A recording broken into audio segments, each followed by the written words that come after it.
In this video, I'm going to show you how you can easily remove stickers on your iPhone. Be sure to watch the video to the very end so you don't make any mistakes.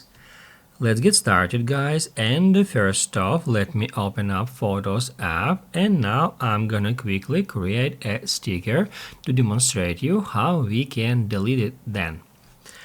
To create a sticker, we need to long press at some object on a photo.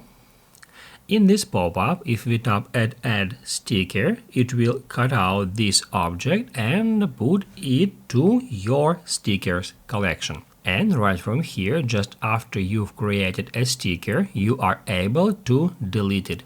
By tapping right here at Delete, let's say I did this accidentally and I don't want to store this sticker here anymore, I can just tap at Delete.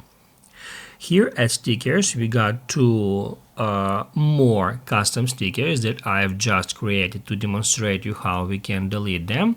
And right from here, we can delete another one in the same way.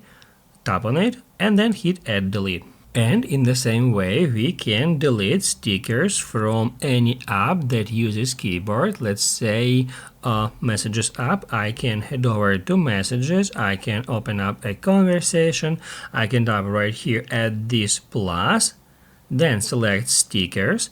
That will show me all my stickers, including that those stickers that I've created manually. Here I got some, and then to delete it from here, in the same way, we can long press on it and then hit remove. That's how we can easily remove stickers on an iPhone. And if this video was helpful for you, don't forget to hit the like button.